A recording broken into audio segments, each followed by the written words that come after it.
Mhm.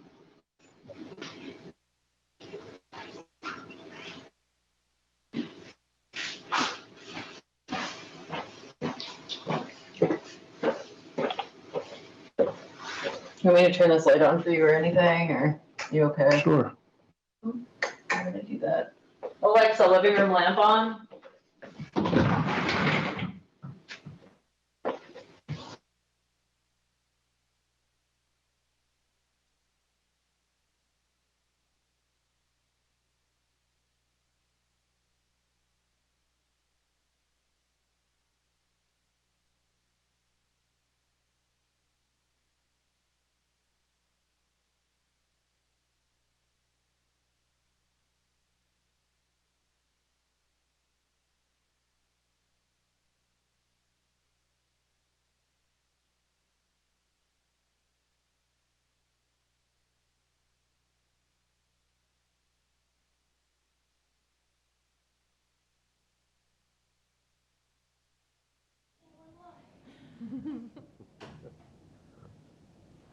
Hello. Okay, I don't see us either. Okay.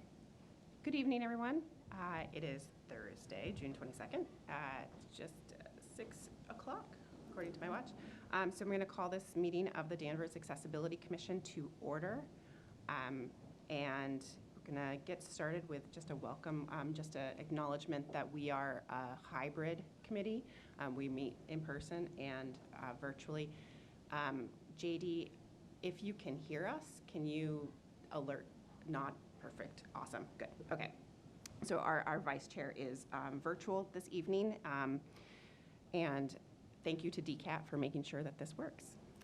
Okay, we are going to move on to approval of the minutes from our last meeting, which was May 25th.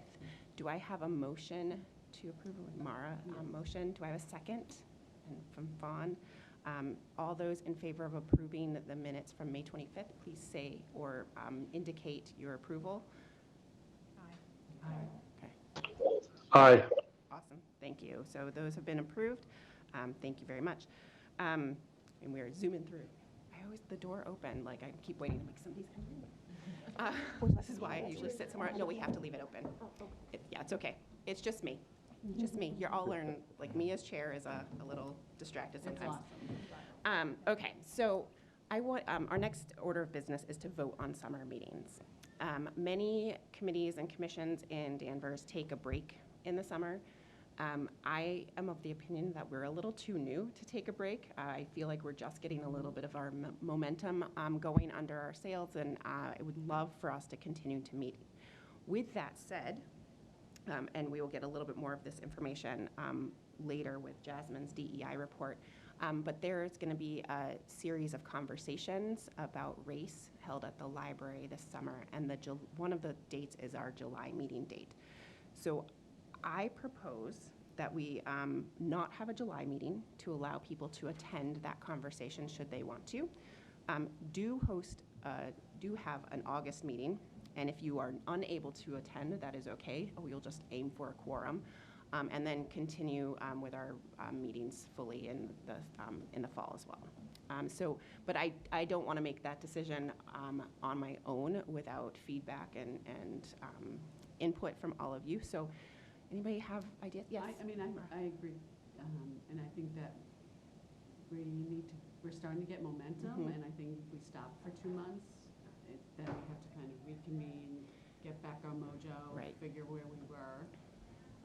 So I would vote to keep the meetings. Dawn, did you? Yep. Can I assume that the DEI meeting and ours directly conflict at the exact same time? Is that why we could not have both? So that will be from 5:15 to 6:45.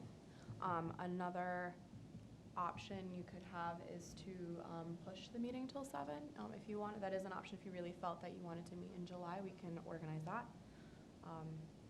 Yeah, I would be in favor of that actually, okay. And I totally understand if we decide not to do that. But for the momentum reason, I feel like I would like us to kind of. I like that. Keep going. Yeah. But I know that means a later start, and I don't know if that works for everybody. Kathy, do you have? I love on vacation the July meeting. Okay, so it doesn't matter for you, that Will not be specific here one. either way, I'm sorry. How do you feel about August? August is fine, it's the 24th, Yep. correct? Yes. Yes, It's- August is the 24th. That Yeah. works. Okay. Perfect. Okay. JD, do you have any feedback? I'm happy with either. I could definitely attend later. I could make that work. So yeah, either works for me. Okay, great, thank you. Jody? any- Okay, so then I amend what I proposed and say that for July, which is July 27th, that we meet at 7 PM instead of 6 PM, so that anybody who wants to attend the conversation on race at the library can. And then on August 24th, have our regular meeting and regular time at 6 PM. Do I have a motion on that, Mara? Yes. A second? On?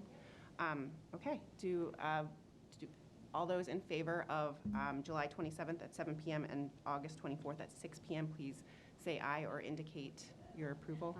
Aye. Aye. I Okay. have a question. Yes, yeah, I'm just realizing that I will not be able to attend the August meeting after all fine. I said. that's okay. That's what I said. So we are So lucky. Does that change anyone's desire to move the July meeting later for any reason? I don't I think just so. want No. to fully disclose that I I unfortunately appreciate cannot be that. there. We are lucky in that the structure of our commission allows us for people to take vacation, and we still have a quorum. So, yeah, no, that's totally fine. I just wanted to make sure that I wasn't making a unilateral decision on schedules if everybody planned to, go to Europe for the whole summer. I only wish. Right? I will be working here. Yes, okay, awesome. So we will make sure to update that on the calendar. And zooming right along, this item on our agenda says ideal budget, and probably makes no sense at all to anybody, but it made sense to put it that way so that I could explain everything. I think I had mentioned last time that I wanted to have a meeting with Steve Bartha to kind of talk about what are the hopes and dreams for this commission, and also some parameters on what we should or should not be doing with regard to pushing town departments. And it was a great meeting. I met with Jasmine. I have no idea what day it was because time is squishy. But one of the questions I asked was about funding. And we want to do educational programs. We want to do things that are going to cost money, trainings. And so I floated the idea of using handicap parking violations the way Lowell does as hey, could we do that? And Steve came back with, well, actually, ideally, you'd have your own budget line item, which okay, cool. But that's not a guarantee. What he asked us to do was to kind of outline what we thought an ideal budget would look like. So I know, it's huge. So instead of saying, getting the money from handicap violations, which may end up being, $300 a month, and what would we really want to have in order to meet all the goals that we have as a commission? I don't think this is a one meeting discussion, but I think that this could be something that we do work on over the summer, kind of brainstorming all this, taking all the stuff that we talked about at the beginning of when we first started meeting, like the reasons why we are here, and then the other plans and ideas that we've come up with over the last few meetings, and figure it out, what would that cost if we did everything we wanted to do? And then I think we would bring that to Steve, and then ultimately maybe get that in front of the select board and finance committee and to town meeting. So that would be a year from now? Yeah. Because we can't, the budget's already set for July 1. Right, yeah. So we would be, okay. Yeah, so this is not a fast project. I think in the interim, I may continue to kind of nudge and ask about the money from the handicap parking. The good news is that we have a number of people who work in Danvers who worked in Lowell, so kind of figuring out the mechanics of how they did that is much easier. I have the name of somebody to reach out to in here somewhere, so that it might not be as difficult to get some like interim funding for events. And then also working with other departments, so that, you know, we could do some of the time and energy work of projects if other departments have some funding to put towards that. So I don't think that it means that we have to pause everything before we have a budget, but this could be an opportunity to really, really get something good for the community. So like, I don't need to talk all the time. Like, any ideas on that or feelings? Just to, if I may. Yes. So one thing to note, as Kathy mentioned, this would be like a year-long project. However, shoring up these decisions by fall, because that budget conversation obviously starts happening well before July 1st of that year, is super important. Also, thinking about as you're considering what a budget might look like, I'm happy to support that. And I imagine Human Rights and Inclusion Committee, even checking in with them about the kinds of events that they put on and what their budget Yep. looks like. They're going through a similar process right now of trying to review like what their expenses actually are in a year for the different events that they put on, because there's, I think, at least, I want to say like at least five. And the second thing is just to name as well that I am also happy to support out of the budget that I have a certain amount of events and things like that. I can also carve that into my budget for the next year as an interim, not as a final solution. I'm like naming that more for the public than for you. Yeah. But definitely to keep us afloat and to make things happen, to get your name out there. I'm happy to support in that way. The third thing I would just want to propose to consider, just from experiences with HRIC, they recently decided to have a treasurer, like create that position with intention so that someone can actually keep track of what is being spent. And because behind the scenes I manage that HRIC budget line, it would also help me to have a treasurer on the ground out of the committee keeping track of expenses so that I can just get that number from them. So I'm the one signing off on bills, but someone else is actually keeping track of that. That would be a great structural support for me as well. Yeah. Fine. That sort of segues into the question that I had, which is I'm anticipating that a lot of the projects we're hoping to pursue are going to involve other town departments. And I think about even just as simple as what I thought was fantastic, the lining of the parking space near Cherry Street Fish Market. We didn't pay for that. We identified it, and that somehow came out of DPW's budget. And I'm guessing that a lot of the things we would suggest may have the potential for coming out of other budgets. So I'm not quite sure how we navigate that in terms of evolving our budget. I agree. And I think that's why I was saying a lot of the work that we're doing probably will be time and energy, rather than money cost. But if we're also kind of looking at the educational component of our mission, that's where things are, wanting to have an event or hire a speaker or hire somebody to come in and do training. We talked about wanting to do audit training. That's not going to be free, I assume. I would hope not, because they need to fund their organization as well. So, and then the other aspect is getting access to an administrative assistant who can take minutes so Jasmine doesn't have to do it all the time. So Jasmine. But yeah, I would definitely elevate what Christy just said, that it's likely that a lot of your funding would be for educational events and any kind of consultants that you might want to bring in to do training. That's another thing that was with the HRIC. They've partnered with the Heathmere Center for Intercultural Engagement as an example, and Lauren has come in and done different trainings for them, and there's a cost associated with that. But a lot of the physical, logistical things, I think we'll have a lot of opportunity to explore how that is already built into some department budgets for sure. Yeah. So I wouldn't anticipate that we'd be like, we need $1 million a year, but rather think big. Okay, cool. You heard it here first, everybody. No.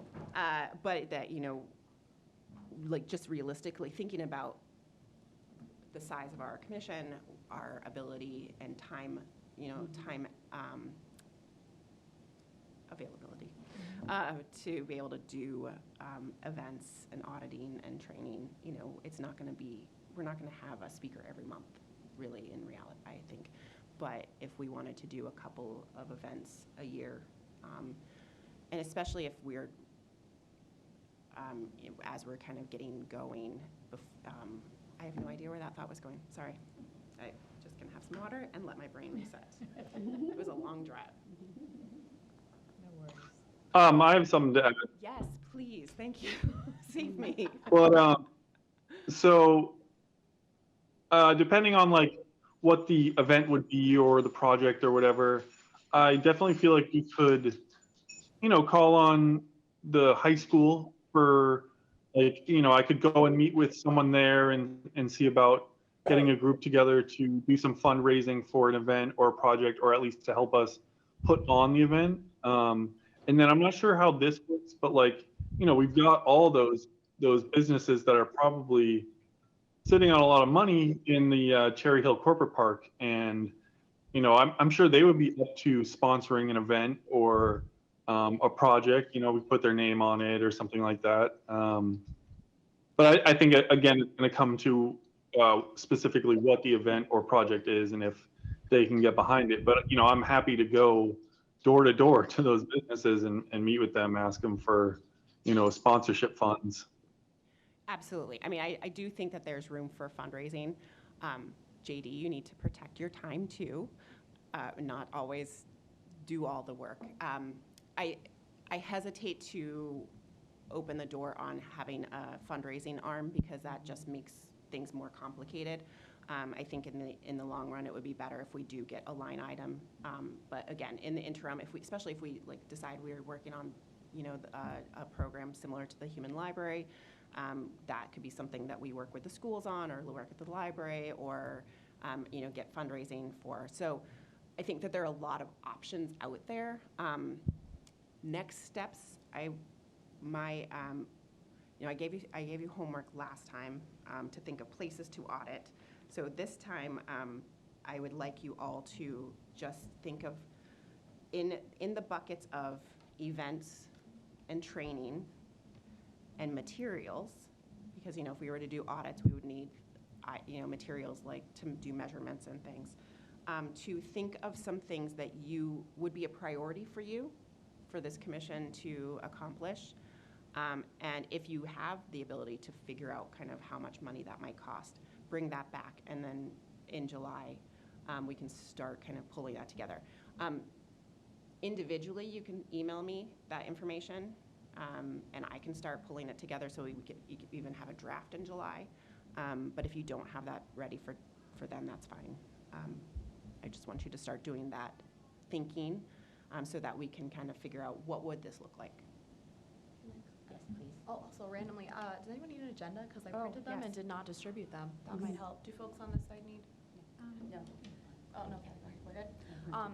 Just the one thing that I also wanted to make sure is very clear as well is that as a government entity like this, Danvers Accessibility Commission can't accept money, which is why a lot of the groups create friends, which is a conversation we had, but I want to continue to reiterate that because I love JD's enthusiasm, and I know you'll be out there like knocking on doors before I can be like, wait.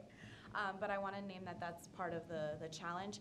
But to JD's point about the schools, that was why we were able to bring Joan Trumpauer Mahal into Danvers. It was with the school support, so I think that's a fantastic avenue, and I'm confident that especially when it comes to bigger speakers, bringing them to the whole community and creating those additional opportunities at the different levels of the school.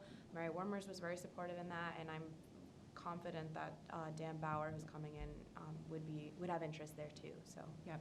And also like reaching out to all the PACs at the schools and getting them on board if we have something a bigger event we want to do, definitely would be a possibility. So any other questions or concerns, or if you have an idea right now that you're like, we need $1,000 for a thing, please don't forget this. I'll write it down. I guess I have a question, if anything.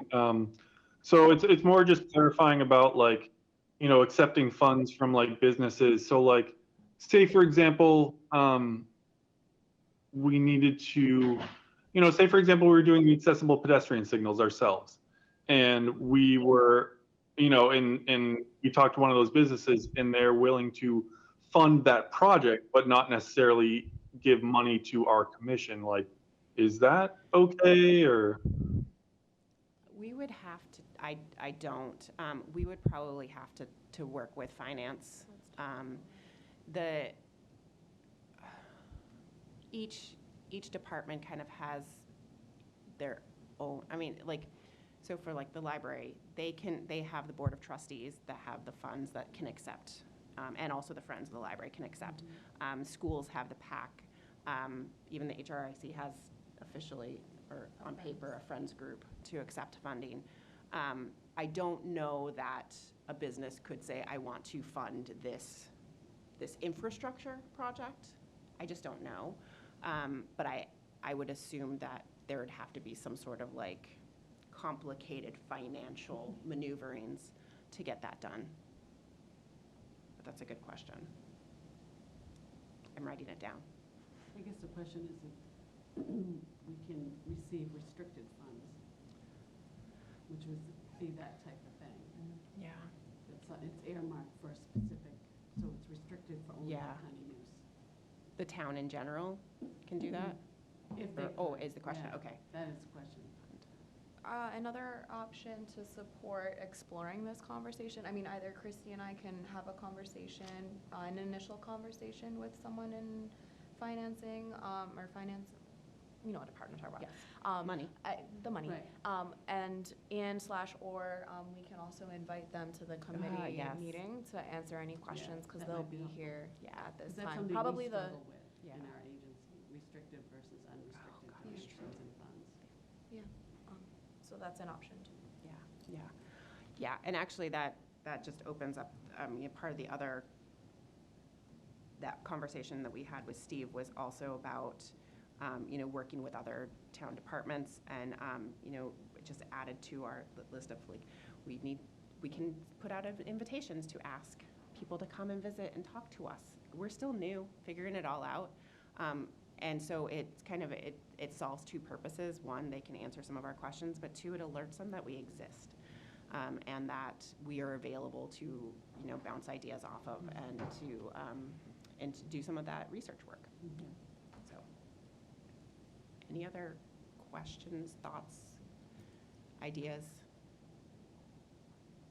Did you have something, JD? No, okay. Yeah.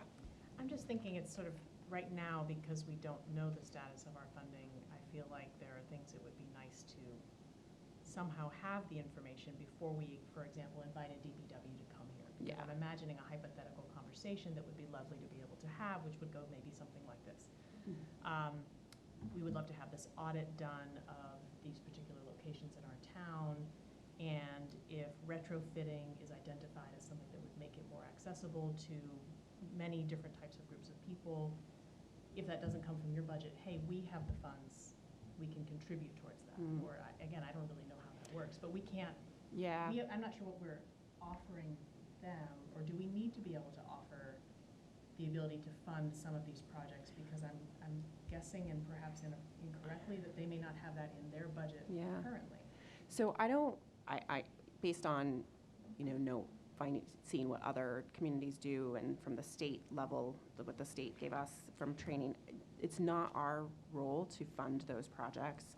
That would come out of infrastructure projects or, town meeting warrants or building funds within that department. But that we could be the ones that say, we're gonna take on the cost of the audit, or take on the role of getting that done, or at least like identifying the places that need to be audited, but not the actual work. Okay, thank you. That would, we would blow through $1 million budget like that. Because unfortunately, a lot of places that need work, it would end up being costly.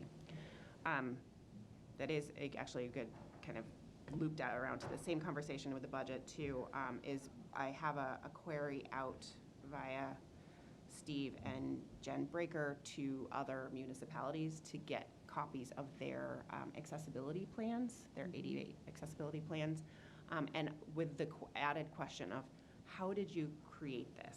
Because a lot of communities use a consultant, which costs money. So figuring out who they hired, how much it costs, because then we can include that in our ideal budget as well. Because the town as a whole doesn't have an accessibility plan, and that would be a good one to have moving forward. So, Is there any interest, we have one for our agency? If you I would see that. love to see it. Yeah. We just updated it. Cool. Yeah, I'll get that. Yeah, I keep asking if like the data from the strategic Danvers would be helpful, but so far, partly they're not done with that whole thing, so we haven't seen it, but also the answer I get is like, no, that's way more big picture than what we're asking, which is kind of how accessible is the community? You can see sort of what, and we have very strict mandates Mhm. because of our funders. Right. Yeah, no, I would love to, because Yeah. kind of just thinking from a big picture. I will fully admit that right now my plate is a little full with 2 full-time jobs. So I haven't done the research myself in looking at municipalities. I'm sure that some of them have them publicly. I just haven't had a chance to look at them yet. I was hoping that they'd come back with a list of, here's all the ones from these communities that have answered, but we haven't yet heard back. But So if you can identify the communities, I mean, I'd be more than happy to try to go to their sites and find Sure. them. when we talked to JD, I don't know if you remember if they when we were having our meetings about the grant, the downtown grant, the phrase was like comparative communities. Mm-hmm. Nobody could give me a list of that, but I'm thinking we're looking at Middleton, Topsfield, all are the ones in the area, but then Burlington was brought up as like a comparative, although because they have a similar business base for business tax funding. Mm-hmm. And going back to the town budget, they usually have a list of them, so I have a lot of that elsewhere I can get you. Yeah, I'd be more than happy Yeah. to research that. So give me a second, I have to write, and my brain can't do talking and writing at the same time. Okay.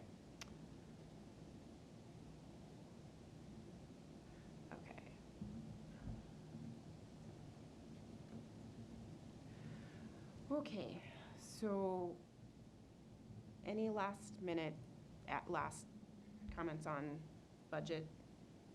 Okay, so you're charged with coming up with ideas, possibly fund amount of money that you might want for it. Cookies are not on the budget. At least not for us, maybe for an event. For an event, could be, yeah. Okay, so we have guests today, and they are on our agenda. But no cookies? I don't know. Shilpa and I might take off. We don't no have cookies tonight because so we don't have a I don't know budget. if we So you're welcome to advocate for us as well. So tonight we have Ken and Shilpa here from the library. Would you like to introduce yourselves and tell us why you're here? Sure. I'm Ken Lee. I'm a library trustee, and I'm the chair of the library's strategic plan committee. I'm Shilpa, and I work at the library. I'm a reference librarian, and I'm also on the library strategic plan committee. And the reason why we're here today is to see if we can collaborate as we develop our strategic plan and have your input and how we can make the library accessible. Right now, we're not very accessible. And I want to say thank you to JD for coming over and doing an audit a couple of days ago. That was much appreciated, and we'd love to hear that feedback as well. Yeah. So then JD, would you like to share your thoughts? Sure, yeah. So I have, let me share my screen actually. Does he have screen sharing? Okay, hold on Yeah, a second. please. If you don't have the capability, we can figure this out. Oh, okay. Are you able to? How's that? Oh, yes. We can. Perfect. Oh my gosh, you made a slideshow. Wonderful. Fantastic. Did all that for us. Okay, I'm guessing based on the reactions that you see it. So, let me just pull this up. Let me see if that makes it a little bigger. Okay. Perfect. All right, so everyone still sees it, right? Yep. Okay, so I just kind of went through the library, just kind of covering all the areas in my chair and just kind of seeing where I fit, where I can spin around, stuff like that, kind of like heights of certain things. My chair is pretty big, but there are wider chairs that do exist. So I'm not like the gold standard, I guess, for figuring it out. But we're just kind of starting. I'll just kind of start with outside. So like getting inside, like I drive my chair with a head array, so hitting any bumps is kind of messes up my drivability. So kind of starting with unloading, like over on the right, you kind of see like I'm parked in those handicap spots that are out front that kind of like are right by the entrance. It's a little short on the walk. You have to go into the grass to unload, which like if it was really muddy or if it was really snowy, that would be a lot tougher. There is one van unloading spot around the side, but otherwise the kind of hash mark unloading areas are a little narrow. Let me see if I have another. No, I don't. But, oh, shoot. How do we go back? I haven't done a slideshow in a really long time. Maybe I'll just keep it. Ah, crap. Got rid of it. Share. Let me try that again. Okay. So let me see if I pull up a little keyboard, if I can arrow. Yeah, there we There go. you go. Yeah. Okay. So it's a little rough on the sidewalk in that front, just like in that front entrance area. It's like pretty cracked and ripped up. And then around back, the garden is really nice. It's just this one section of the garden that you can kind of see in this middle photo is like kind of tough, like maybe a little aged or something, a little raised and lowered, which I could see someone who's like walking with mobility issues having a hard time and tripping pretty easily on this stuff. Our elders. Yeah. And then here's kind of a wider shot of that front area all the way on the left, like that, kind of like the raised and lowered bits that are kind of cracked. This isn't the best angle because you can't really see how much elevation change there is, but it's definitely there. And then these other two photos are kind of the back entrance.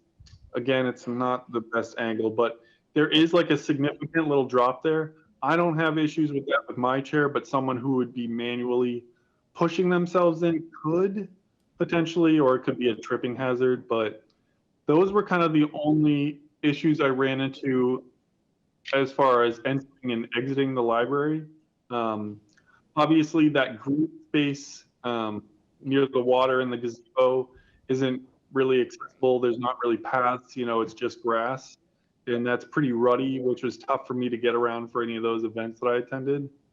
And then, so once we're inside, kind of that main floor with the, just the main entrance floor, that's actually very accessible for the most part. The spacing of the stacks is great. All the rooms are pretty easy to enter and get around in.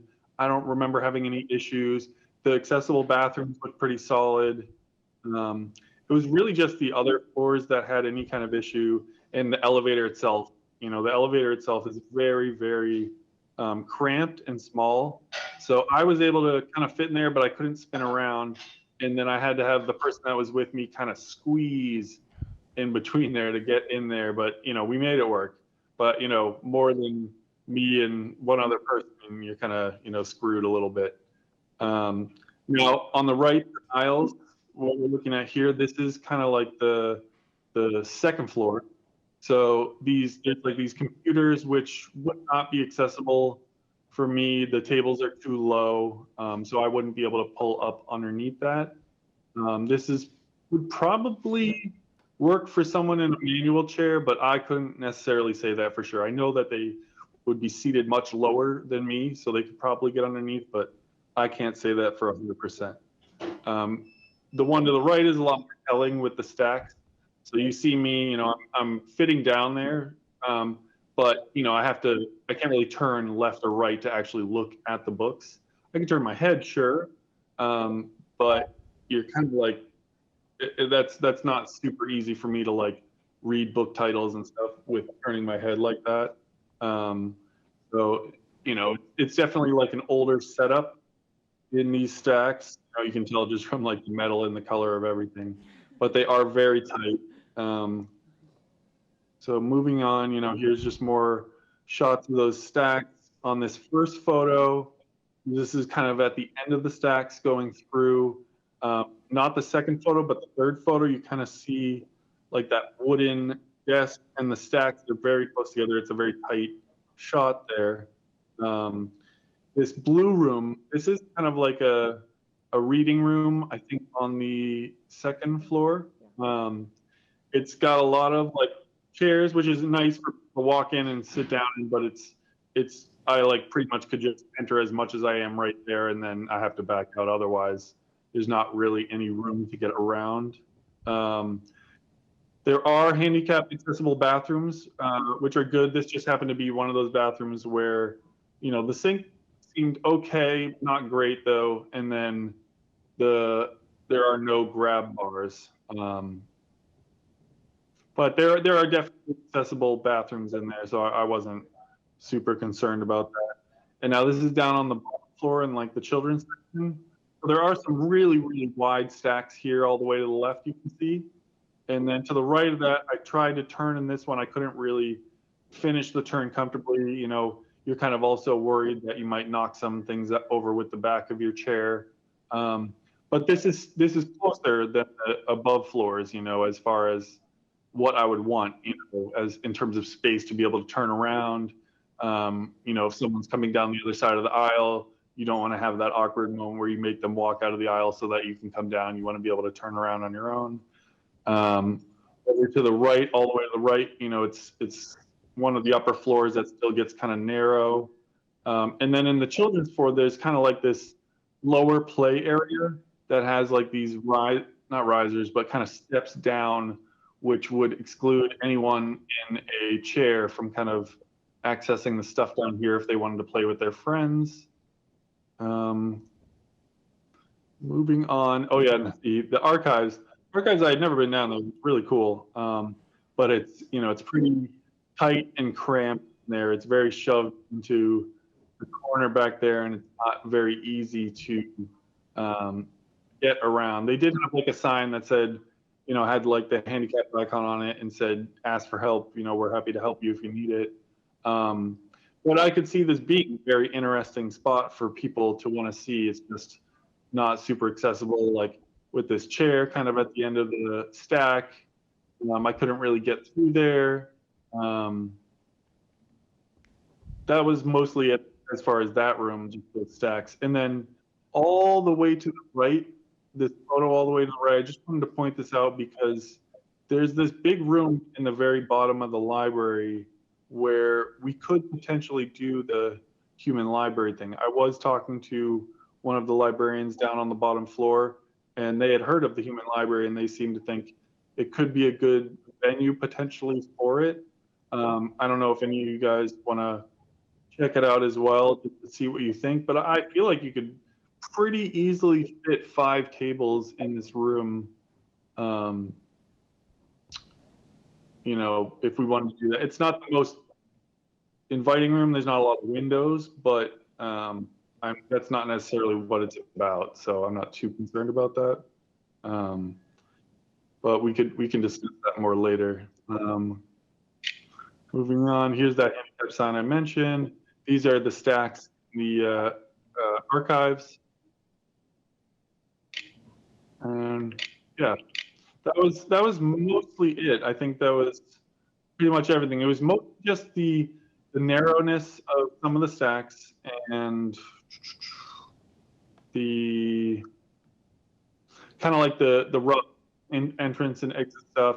some of the heights of the tables, and I'm gonna stop sharing that now. But I'm happy to do a more like formal document for the actual changes when you guys are ready to receive that at the library. But that's kind of just what I came to from my recent audit. Fawn, go ahead, yeah. JD, question for you. You had that picture Sure. of you trying to access one of the computers.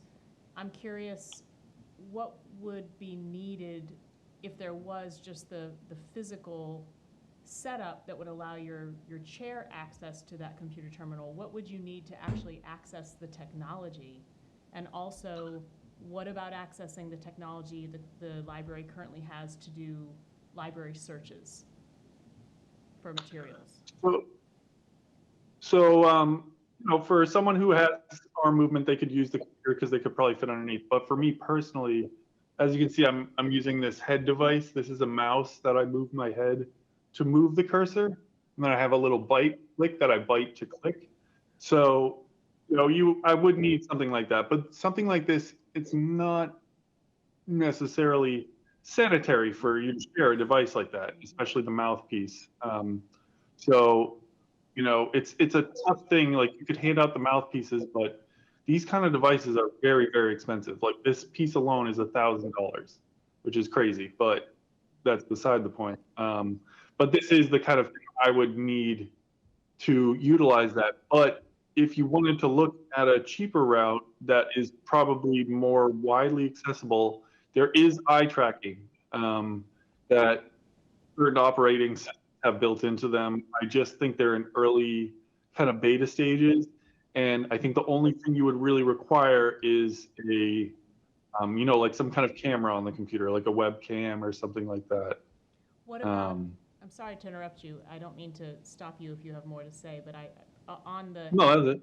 the headpiece that you have, if someone like yourself who owns their own headpiece were to go to the library, would there be certain software that could be installed on a computer and you could, assuming yours has Bluetooth capability, could actually then access the terminal? So it's actually very simple how it connects. It's just Bluetooth and it acts as a mouse. There's no software required whatsoever. Okay. And then what about searching for materials using the terminals currently available at the library? I'm imagining that maybe it was a similar, because I think you were at a regular, like an internet access terminal, but I think the setup for the computer search, library search only terminals is probably similar. Did you find that to be the case? Or are they all this one and the same? Maybe I'm Yeah. mistaken. Oh, I wasn't sure. Yeah, they might have been the same. I wasn't actually sure. They're all the same. So Um, these Oh, would okay, be they're one the and the same. reference computers where you do more than just search the catalog. We do have separate catalog searching computers, but That's what yeah. I thought. Okay, this so would be- probably, they have probably a similar Yeah. setup. Yes. Okay. Can I ask Judy, how long did it take you to do this? I don't know.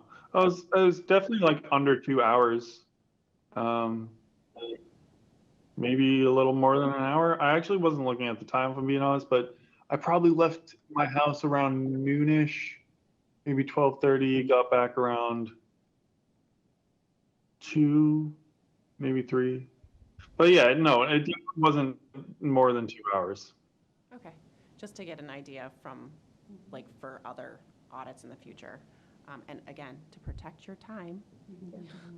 I know you're excited about it, but I want to make sure you're not like spending 40 hours a week doing audits for people.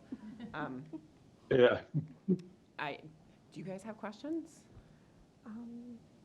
for JD? I know he said he'll do a more formal report for you. We'd love to have you share that when you're done with it. If you could share that, that would be great, because I feel like there are some things in there that could be quicker fixes than others, and we can get to it quicker without having to wait on a grant or something. So we would love to have you share that with us when you're ready with it. And I could be wrong, but that's the sidewalk area that they've already started the process Yeah. of, like, needs to be fixed. Yeah, So, yeah, okay. it's been on the agenda for a Yes, while. but maybe having this audit done will kind of nudge that Yes. a little bit more. It's a Absolutely. safety issue. Oh, too. absolutely, yeah. Absolutely. Do you want other suggestions that would build off of JD's? Oh, absolutely. Sure. I was the library trustee for years also, and we talked about this multiple times. JD presented that front. I know it's a historical building, and this is what we ran into when I was there. The front steps for a visually impaired person, Yes. they have no idea when they have depth perception, Yeah. and the handles on the front are Yeah. so, again, I know it's historical, went through Oh, the no. painting. I was in the painting I stage. completely agree. And it was difficult, but they're so far apart, especially on that front round piece. And all the stairs going up when they were relined, they should have the tape on them. Mm. And last time I was there, my daughter's 19, I was holding her, because mom kicked in, So it's been a because while, she can't, she's visually impaired, so she can't see the stairs. Okay. They all blend together because they're all that color. And they get Um, incredibly slippery. Oh, in yes, winter. those They're stairs like- get, and yeah. I know they've been done multiple times with multiple different things after the multiple floods through the fire extinguishers. Mhm. Through two of those, so understand budgets and stuff, but that's the other part that comes off of JT. It's not only it's not just the, Yeah, it's with the, wheelchair accessibility. there's it's- other yeah. people that get into it. Absolutely. And the elevator, if you could ever have some visual, some Oh, verbal. yeah. I know the elevator is huge money, but hearing it Yeah. is important. Those are good points. For both Yeah. visually and, my child is visually and hearing impaired. So we look at that piece of it very, very, and she's always there. There's one piece that JD brought up. I just, Ken, are there opportunities too, like, in terms of like where and how would be the best forum to present this information and not having JD, it's a great Yeah. presentation, Yeah. JD, Yeah. but not having to go through it a million times? Is that Yeah. something that could get on the trustee agenda Yeah, for the let me- public? Yes. Let me back up a little bit, talk about sort of Absolutely. overall the strategic plan, I mean, what our goal is. So the library, every couple of years, has to develop a strategic plan, which sort of sets out larger sort of policy or goals that it wants to work on, themes that it wants to work on. And so this year, that's what we're doing. We're trying to find out, can we tweak this? Can we change that? To make sure that the library deals with, the current concerns or interests of obviously the community. Part of that is what we're doing is not only the group meeting to discuss those things, those bigger picture things, but also to hear from the community through what will eventually be a survey, so we can get a sense of like, what are we doing well as a library? What do we need to improve? Things like this, which, probably the library knows some of, but maybe not all of, so to give, people an opportunity to tell us so we can, plan not only for now, but for the future, and make sure that the library is serving, obviously, people in the best way that it can. Obviously, it is an older building, so it's always going to be a challenge, but certainly that doesn't, there are things that we can do and certainly try to do. So that's sort of the big picture of what we're trying to do with the strategic plan. So, and it's been helpful. We've had people, not only people who work at the library, but also people from outside the library to sort of help us. Now, would you want the individuals on this commission to look at the plan with an accessibility lens once it's drafted? Maybe, yeah. I Yes. think we're still in we haven't finalized, obviously, the plan. So we're still, and part of that is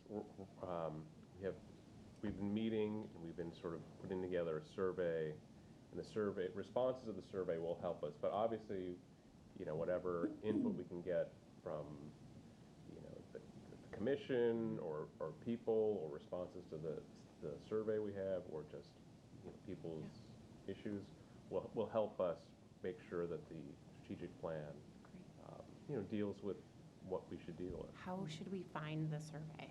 Like, where? It's not been disseminated. Oh, yeah, Okay. it's not in. Okay. We're working on it. Okay. But I think the goal is to have it both be electronic, so people can do it online, also hand out actual survey things, So it'll be a combination of both. Okay. So hopefully it's easier for people to tell us what we Great. wouldn't want to know. Because I'm sure we'd all be happy to share it out with our networks Yeah. too, so that Yeah.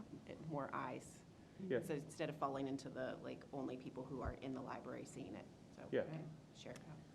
I'm on that library strategic plan committee too, so as part of my DEI updates, so that you don't have to come to every meeting, but you're welcome.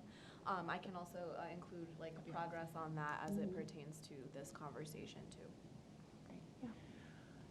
Great. Are there other things that we as a commission could do to support you in that work? Well, definitely having JD's presentation, and Kathleen, if you could even email me or, If you ever with, wanted. yes, absolutely. If you ever Yeah. wanted, my daughter is on her accessibility board at her college, Okay.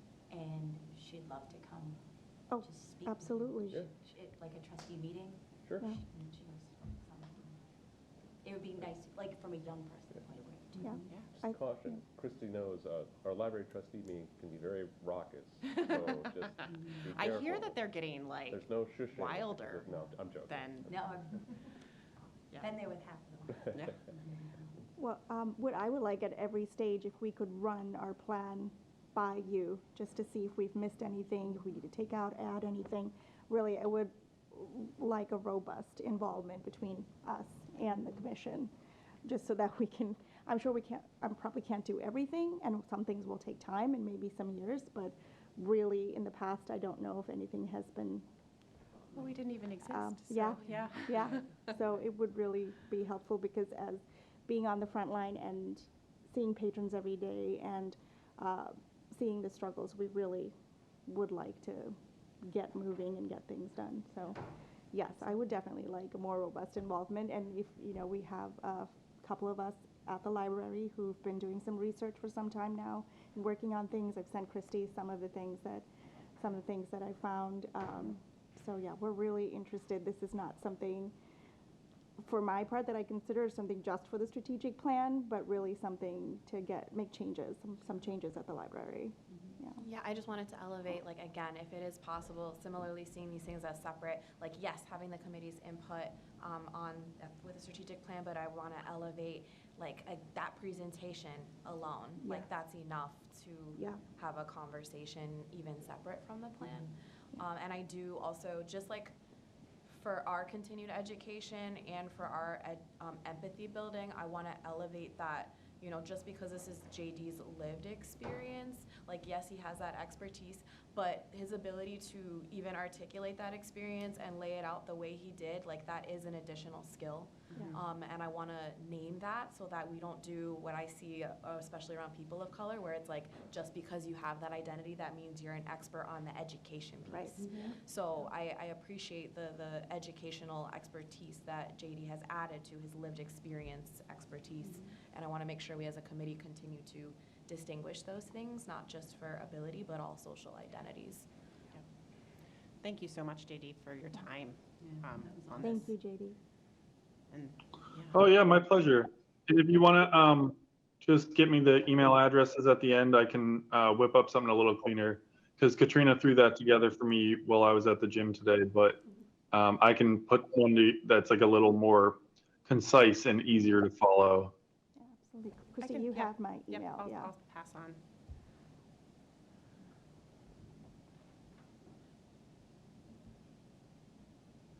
Yeah. Does anybody on the commission have questions for, we have a library trustee and a library staff person here, so. I do. Shilpa, you mentioned you guys were doing some research of your own, and I'm just interested, in as much as you're able to share, what organizations or what type of research you're doing, because Well- I'm thinking accessibility and strategic plan, these are huge, broad terms and could be applied and interpreted in so many all wonderful ways. Yeah, at this point, we've got a lot of information and really how to separate that and apply it to the different departments. So we are in the process of creating a new website. So we did some research on that, on how that can be more accessible, even if it's as simple as telling people what we have. So they know what they will have or not have when they come to the library. So it's something as simple as that, things that we can implement right now. So that's one aspect of it. The other is we've been looking at some lighting situations because that's a sensitivity issue, not just for patrons, but for staff as well. So we've got a list of things. I'm happy to share those documents with you. I don't, off the top of my head, have a whole bunch of it because it's a large document. But even looking into things that, like for the story time in the children's room, we just got a whole bunch of stuff. We have something called All Regions, where libraries share things that they don't need anymore, don't use anymore. So we got something for ASL story time, which our librarian, our children's librarian, was really excited about and can use. So we're trying to see what we can just implement right now, and where we don't have to spend the money, but can implement without that. So these are just some of the things that we are thinking about and have a list, and we've shared with our director. And how that moves forward is that agency, we don't have that agency. We can do the research and say, hey, this is what we have, and this is what we see as library staff. We're hoping the strategic plan will help with moving those things forward and as helping us get a grant and doing more. Yeah. Great, thank you. I know that may not have been a whole lot what you were looking for. I'm not sure my but- question was answerable. But I guess as a follow-up question, perhaps to clarify where I think I'm coming from, what about speaking with groups whose focus is sort of the neurodivergent Right. clientele and providing opportunities for them in the library where that subset of folks Yeah. feel super comfortable and there's less fewer stimuli, things Right. like that. Does that already exist? No, it does not exist. Okay. We're working, well, we're not even working, we've just done the research on it. It's really at the very first stage, in just getting all the information before we can implement anything and finding people who know how to do this. So we can create maybe kits for kids if they need at the library. I know there was Something something, for yes, we were talking about this, I forget what they're called, but they're visual aids for kids. I know, I don't know if I talked to you about it. But I have something that somebody else sent me through work Okay. about kits. Right. Sent for, yeah. Also, Those are, yeah, I was just gonna say, so I work for Northeast Art. and Right. We provide all kinds of Yeah. services and programs, and Yeah. we have a lot of research and work with a lot Oh. of families Yeah. and community in the autism area. yeah, So if there's ever an opportunity that you would like me to connect you with our autism support centers, please let me know. We also have an amazing assistive technology library oh my goodness, where yes, we have all kinds of resources and tools. okay, And we have a huge deaf population that we service, so knowing that there's going to be ASL Yeah. resources at the Danvers Library would be a huge bonus, because we send a lot of our folks to Danvers Library. yes, we do have a lot of patrons who come in and nobody at the library knows ASL, so that Yeah. was the other thing that we were looking in. We were circulating videos among the staff just to learn basic ASL, or even if we had a communicator or something that would help us serve our Yeah, patrons so better. feel free, I can do my best to put you in touch with the knowledge experts. I am not a Yes. knowledge expert, I'm Yeah. on the human capital side, but we have amazing resources. Absolutely. We've been talking for a long time about putting together a library accessibility group that works with the town accessibility group, and that's something that we'd really like to move forward, and I think that would be helpful, not just for the strategic plan, but moving forward, Sure. just to keep that going and making changes at the library. Well, it's just proof that like being able to have conversations organically, you come up with Yeah. ideas. So this Yeah. is great. Yeah. Yeah, we'd love to. Unfortunately, my coworker Max couldn't be here today, but they've done a lot of research and put down ideas that we'd like to implement at the library. And we've shared those ideas, we just haven't been able to move forward with those But it's ideas. also nice to be able to share the ideas with the population that Absolutely. might be able to poke holes in it before you Yes. roll it out Oh, or yeah. test it or that Definitely. type of thing. Definitely, yeah. Absolutely. I added mine to connect the two of you. as Oh, well. perfect, So- thank Oh, you. yeah, wonderful. Any other questions for our guests?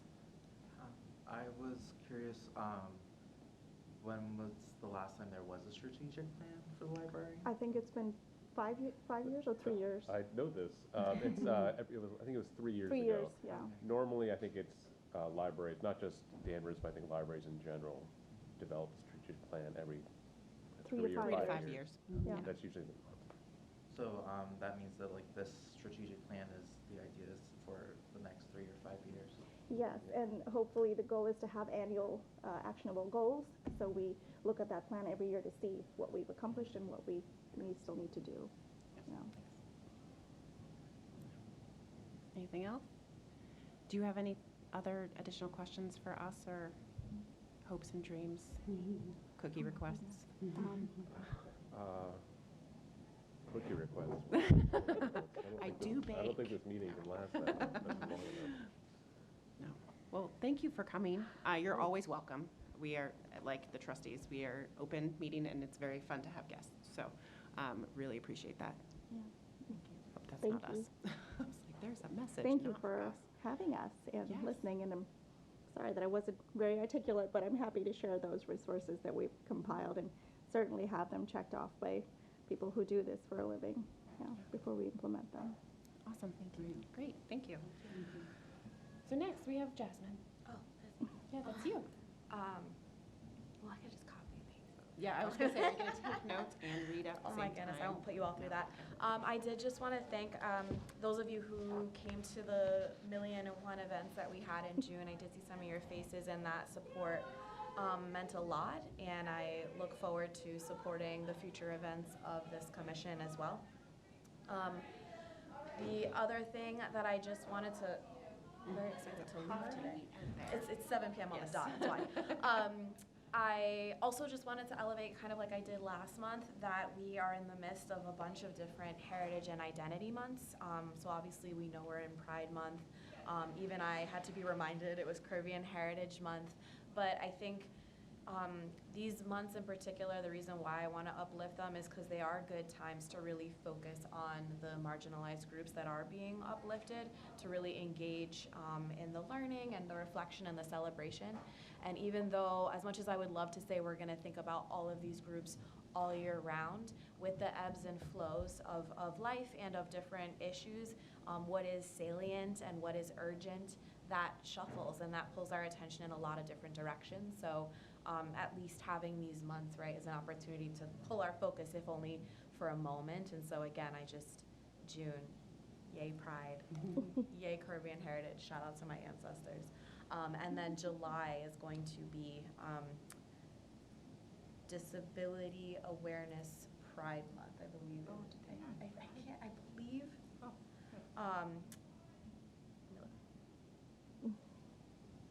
Disability Pride Awareness, that's how it was phrased as well. So next month is one for us. And, okay. Maybe next year we can do something. Be ready to have an education event. That'd be wonderful. No, that's great, yes. So the other thing that Christy and I were discussing offline was that just the idea of, again, a lot of you expressed interest in being part of this commission, in part to continue your own learning and to really lean into that and to be able to get the tools that you need to continue to advocate for this community. And so we were discussing how for the Human Rights and Inclusion Committee, I did offer trainings to them, which they participated in. Some were at a completely separate meeting time. One was directly following the meeting time. They really bared with me on that day. I think that was Shilpa's first meeting, sorry Shilpa. But the purpose of that is just to think about how in our community, this is the commission that people are going to be looking to for a certain degree of expertise on subjects. And while you are all volunteers and you don't have to be experts, it's helpful to at least have a baseline and an understanding of how we want to engage in conversations and things like that. So I wanted to just kind of check in to see if we would be interested in doing that as a committee and setting the time aside for that. And I wanted to just briefly talk through, they had what it looked like for the Human Rights and Inclusion Committee. So we did 3. I think it was maybe every other month in the fall, essentially. The first one was called Words Matter. That was an introduction to vocabulary related to DEI, diversity, equity, and inclusion, social justice. That's where we talked about the necessity and evolution of language. And we learned techniques and resources for really continuing to stay on top of that evolving vocabulary. And in that meeting, we set community agreements that we then started to apply to our even official meeting times. We had, for our second one, Heathmere Center for Intercultural Engagement came in and did a dialogue workshop. So we were learning about how to have reflective and structured dialogue that highlighted the difference between what's a debate, what's a discussion, and what's a dialogue, because we are navigating topics about identity, and it's not just for us to think about how we're engaging with each other, but how we're engaging with the public as the committee gains, or commission gains, I'm sorry, I was gonna say notoriety, or like, it just becomes known and people start inquiring. Yes.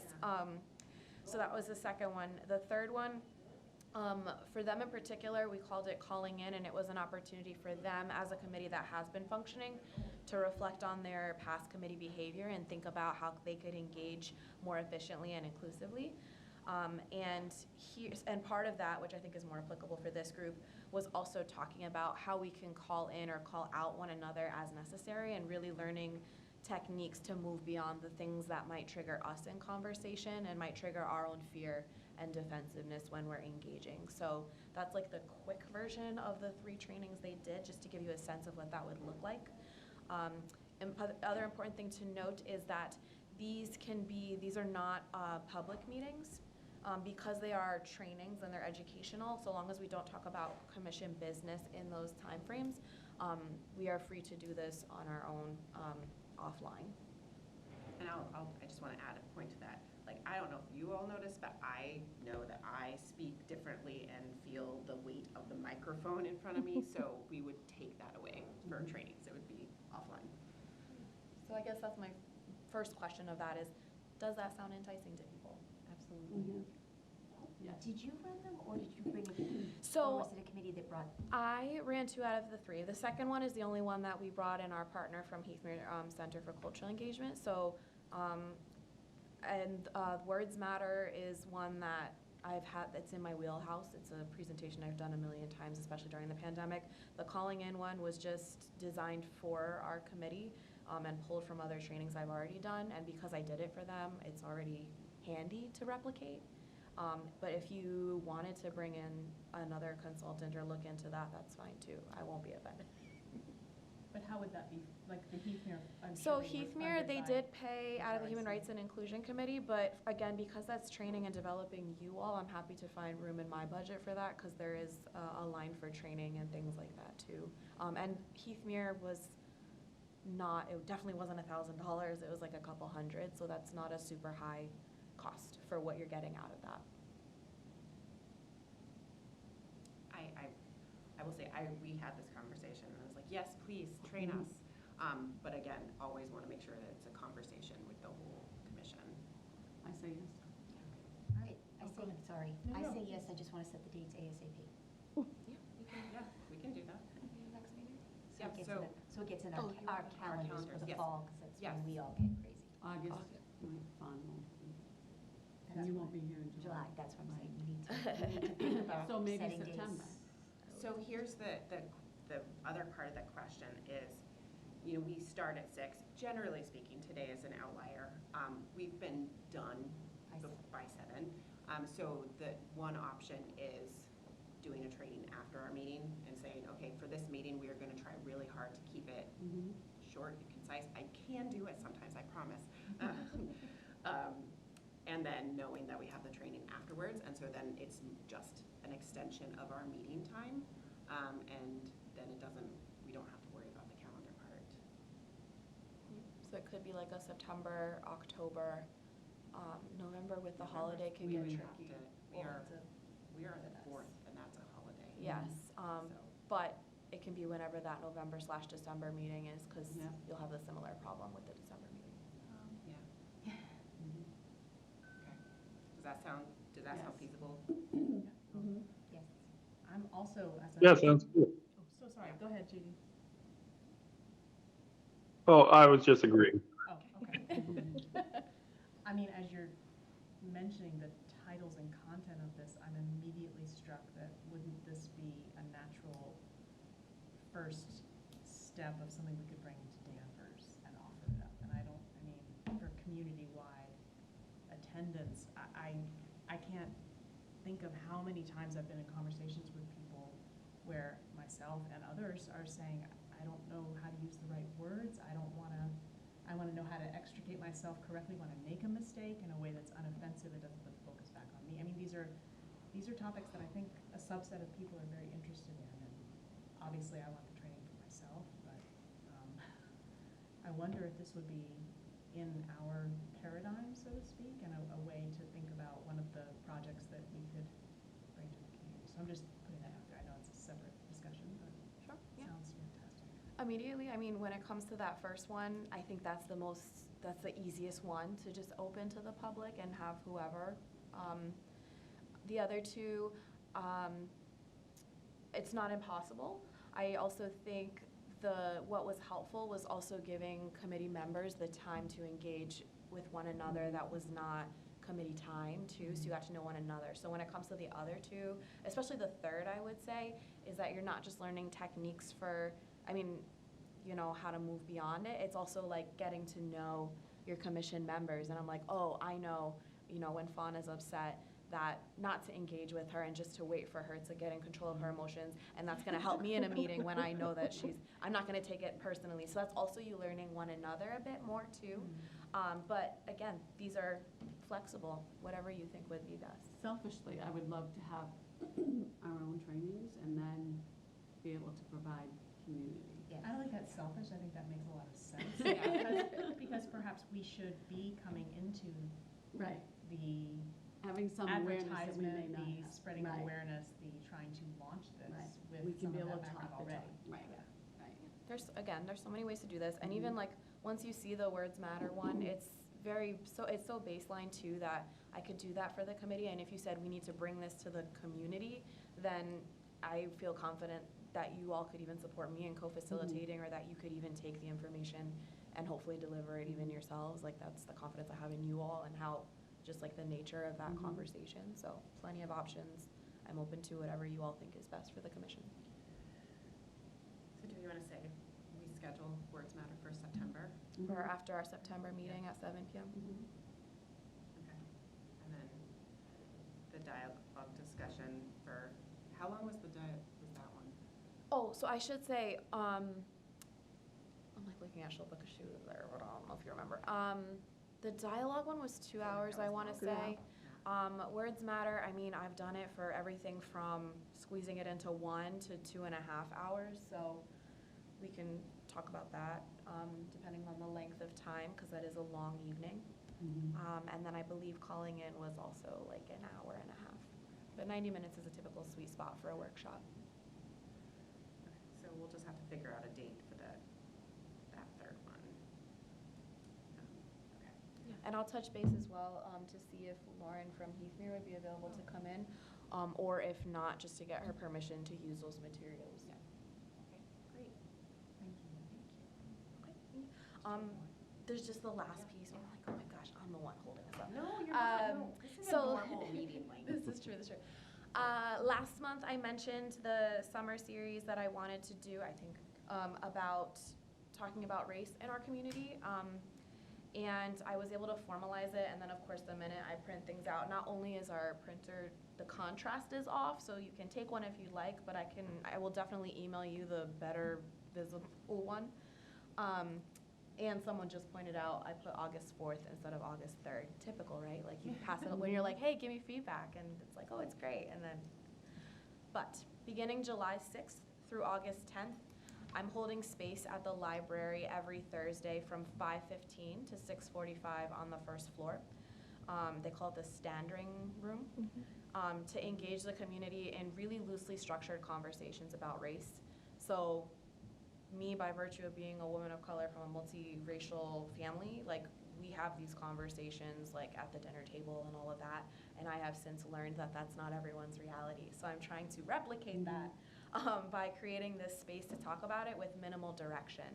So it's an opportunity to engage bravely and to practice having those difficult conversations that you might not otherwise engage in. And I have topics, it's really centered around, like if you recognize like the flyer, it looks like this, so you want to talk about race book. But it's gonna focus on like the headers from that book. I don't have enough copies for everyone because again, they printed poorly, but So you want to talk about race? I'm pulling in some things from How to Be an Anti-Racist. So everything that's from what we now have come to know as the anti-racist canon, if you will. These are just the talking points for people to come and take the conversation wherever they would want to. The only like kind of loose guidelines would be things like, you know, it's a space to ask questions, expect unfinished business, push yourself to keep the conversation about race. I know it's easy, especially for people who are white, to move the conversation into other identities they have that might be marginalized. But this is to really keep the focus on, again, race, because in my line of work, so often racism is the blueprint for a lot of other forms of oppression. And so even that practice of engaging in that conversation, I think, can lend us some skills and techniques for this group in particular about how to approach access conversations. So again, informal, hoping to have some snacks. You could do one or all. Yes, so this is Yeah, yeah. like, I'm gonna say registration's encouraged, just like at a snack count, but it's not required. So you can drop in, you can come halfway, you can come late, come early, I'll probably still be there. It's really just, again, as loosely structured as you can imagine. And if the group is large, then we'll probably break up into smaller groups. Again, I'm trying to replicate organic conversations with that space. And if it's just me in the library with my computer, I mean, the library is my favorite place in town anyway, so. How is this Any being questions? disseminated? How are people finding out Yep, about it? so this is now a draft, because I need to correct that date, but we will be putting this up on social media. I will be emailing on the town website. The dates will go up on the calendar. I don't believe there are any more newsletters going out through the schools, but I have like a list of people, a little post-it on my desk of all the people to outreach to, just even from the network I've created here. But I encourage you, again, I'll follow up with the email to tell your friends, bring your friends. If you can't come, send your friends. And hopefully with your support and that word of mouth, that'll do more than any posting I could do about the I'll subject. gladly email it out. Thank And you. my agency can send it to you.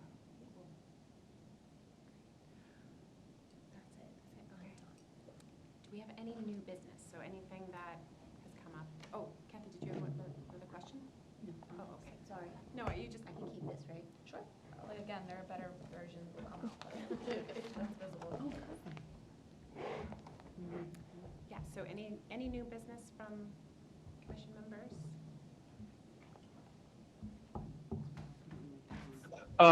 I guess I did have that one thing. I'm just going to share my screen again. I don't know if I'm just latching onto the word here, but Oh, yes, thank you. Actually, I'm really glad. yeah, I got this notice. They're doing some work here. It was like, and I noticed this PJ Albert Incorporated will begin handicap work once milling is completed. I tried to look it up if that's like just some colloquialism or term for part of like grading or something like that, but I don't know. I was curious like what this meant and if like there was some way to be involved, especially since it was on my street. Like, and it would be curious if they had like a consultant or someone there just to be able to talk to them from like an education standpoint, you know? JD, can you tell us what you're referencing? It's, yeah, hold on, I'm seeing if I can, I pull it up too. JD sent it to us today.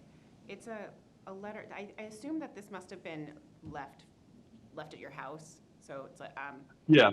so it's a notice from the DPW about roadway improvements on Amherst, Ash, Brown, Burley, Cabot, Cornell, and Oberlin streets.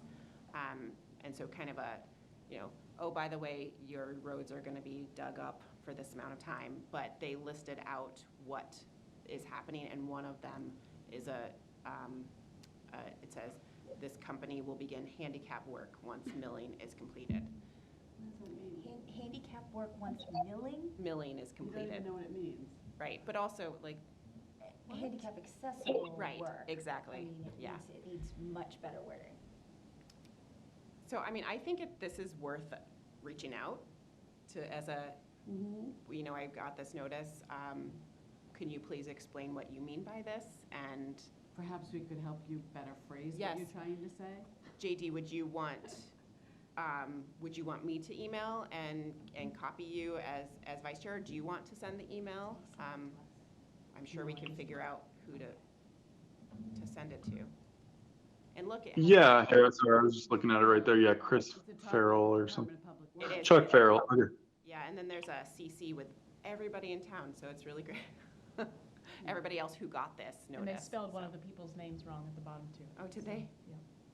I didn't even notice that. I guess, I mean, I'm happy to send it, but I don't know if it matters, like, if it's coming from you versus me. I don't think so. But I'm happy to go either way about it. You are the vice Good, chair. but- You're, I think the more of us that email, the better, actually. yeah. Or, I mean, maybe. All right, yeah, I'll JD, just send it but, then. Like on behalf of the commission, Yeah, you know, so that.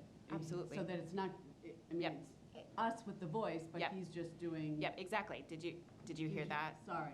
Um, JD, I was thinking that, I mean, you're kind enough to send it, but I think it's important that it comes on behalf of the commission, because I think we all are feeling a reaction. Can I? Right. One Yep. question, before it's sent, can the commission see it, his email as well as this actual letter?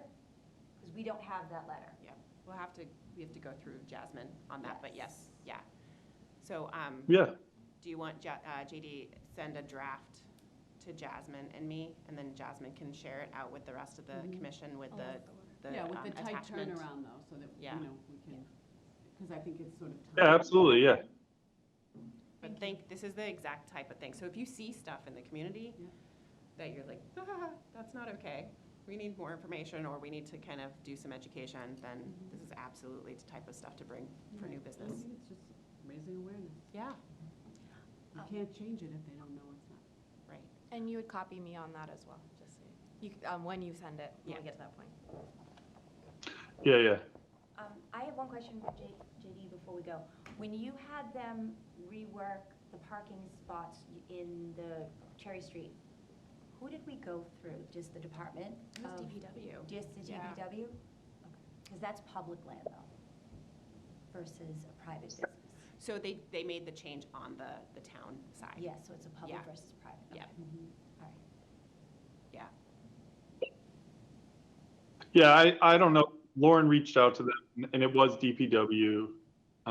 But yeah, I didn't speak to them myself. No, I encountered a issue with parking Oh, yeah. on a private business. So that And would be that's a different, talking to yes, whoever owns that lot. yes. But we have your back, so if you need, if you want anything. It was amazing. You couldn't get into the handicap spot. Oh, We literally, you couldn't without hitting the building.